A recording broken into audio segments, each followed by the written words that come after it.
kapan kita bisa tahu bahwa Allah mencintai kita atau belum? Itu lebih sulit. Yang paling mudah kita coba mengevaluasi. Apakah aku sudah mencintai Allah atau belum? Kadang-kadang di sini setan juga berkamuflase. Seolah-olah kita sudah mencintai Allah, padahal belum. Seolah-olah semua yang kita lakukan untuk Allah ternyata belum. Prangsane sirai baikun. Saya sudah kemukakan satu contoh. Apakah betul santri itu berkhidmah kepada saya sebagai kiainya? Ya, pada tahapan awal saya mengatakan iya. Ketika suruh beli kacang di Kertasmaya tanpa saya kasih uang bensin, dia jalan sendiri, kacangnya bagus, kwitansinya ada, dikembalikan ada. Ya, tetapi ketika dia menanyakan kepada saya, Pak, ya tuku kacang maning beli, saya kan jadi bingung. Apa hubungannya kamu nanya beli kacang? Akhirnya saya tidak menjawab, tapi saya penasaran. Coba tak teliti ning pasar. Ternyata sing dagang kebo sawadon ayu pisan. Ketika saya ini beli kacang lagi, senang nggak dia? Apakah betul dia senang disuruh kiai atau dia senang bisa ketemu sama cewek yang cantik? Samar di situ, samar. Kita bisa melihat banyak orang berkamuflase, melakukan hal yang hebat-hebat dan diklaim demi kepentingan rakyat. Betul? Nyatanya untuk kepentingan dirinya sendiri.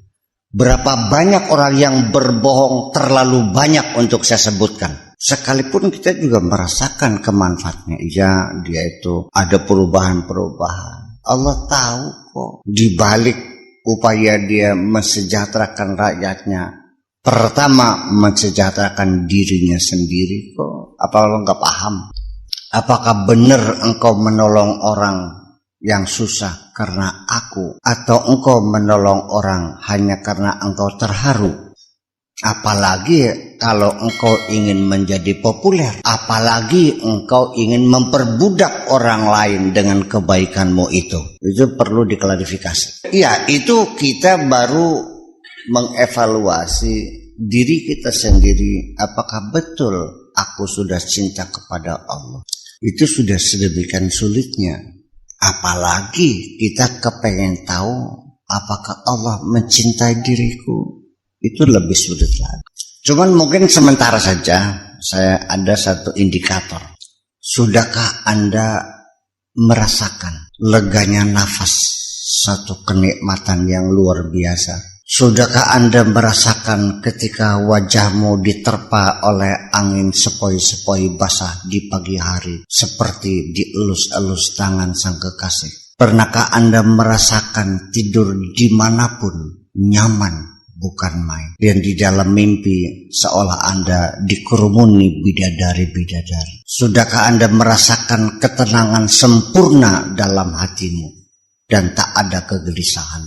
Satu pertanyaan. Ketika itu terjawab, makan lahap, tidur lelap, makan apa saja enak, tenang dan damai. Saya kira itu bisa dijadikan satu indikator bahwa Allah suka sama kamu.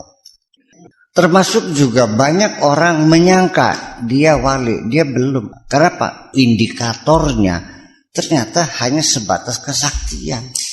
Terjebak gitu. Kalau pada kesaktian mah tukang sihir juga sakti kok.